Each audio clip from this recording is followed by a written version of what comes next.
Слово для выступления предоставляется стороне ответчику, постоянному представителю Джохор Кенеша в Конституционном суде Сырану Самату Куштабековичу.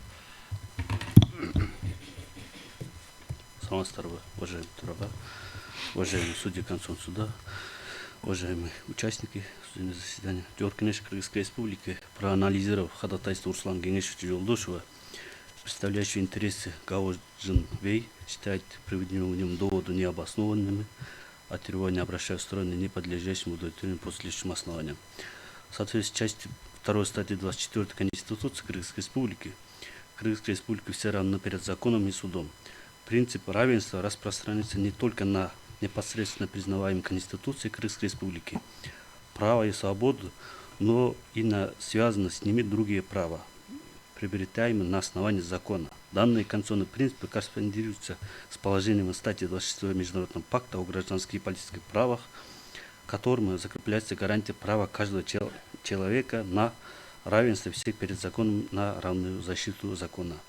Согласно части 1 статьи 61 Конституции Кыргызской Республики, каждому гарантируется судебная защита его прав и свобод, предусмотрен Конституцией, законами, международным договором, участницей которых является Кыргызская Республика, общепризнанными принципами и нормами международного права. Вышеуказанные конституционные принципы дискриминации и равенства, применяемые судом при отправлении правосудия, имеют существенное значение для обеспечения гарантии доступа граждан к справедливому суду и принятию им справедливого решения, а равно и поддержанию принципа доверия граждан к государству и закону.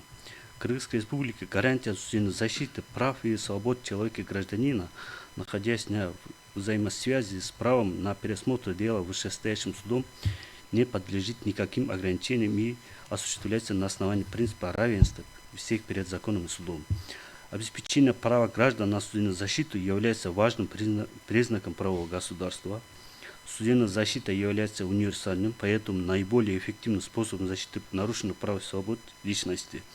При этом уровень судебной защиты прав граждан выступает показателем демократичности самого общества. Согласно части 2 статьи 6 Конституции Кыргызской Республики, конституционные законы и другие нормативные правовые акты применяются на основе Конституции. В соответствии с этим статьей 1 УПК отмечает, что уголовно-процессуальное законодательство Кыргызской Республики состоит из настоящего кодекса, основано на Конституции, общепризнанных принципов и норм международного права, а также международных договоров, выступивших в силу в соответствии с законодательством Кыргызской Республики. Обжалование судебных решений в кассационном порядке регулировано в главе 51 Уголовного процессуального кодекса Кыргызской Республики. Статья 442 УПК устанавливает, что пересмотр кассационного порядка переговора определения суда апелляционной инстанции по основаниям, влекущим к учинению положения осужденного, оправданного лица, в отношении которых дело прекращено, не допускается срок, не превышающий 1 года со дня вступления их в законную силу. Отсутствие общего срока для кассационного обжалования по основаниям, не ухудшающим положение осужденного, полагаем, что не является правилом и сознательным выбором законодателя для обеспечения доступа к правосудию, также направленным на защиту прав человека и возможных судебных ошибок. Это не ограничивает права потерпевших, поскольку они имеют полный доступ к апелляционному и кассационному обжалованию в установленных пределах. В соответствии с частью 3-4 статьи 441 УПК указывает, что суд кассационной инстанции не может ухудшить положение осужденного, оправданного, в отношении которого не принесено представление прокурора или жалоба потерпевшего. Вышеуказанная статья УПК четко ограничивает только ухудшающее обжалование, чтобы обеспечить правовую определенность и стабильность для осужденного. Данная норма не ограничивает гарантированной части 1 статьи 61 Конституции Кыргызской Республики возможность своевременно обжалования со стороны прокурора и потерпевшего в пределах установленного срока, одновременно защищая права осужденного. Такой срок является разумным и достаточным для реализации интересов потерпевшего, обеспечения возможности оспаривания судебных решений. Тем самым процессуальные ограничения направлены на реализацию принципа окончательности судебных решений, предотвращая бесконечное ухудшение положения осужденного и обеспечивает баланс интересов сторон уголовного процесса. Вышеуказанная норма воплощает фундаментальный принцип уголовного права, запрещающий ухудшение положения обвиняемого осужденного при рассмотрении его собственной жалобы.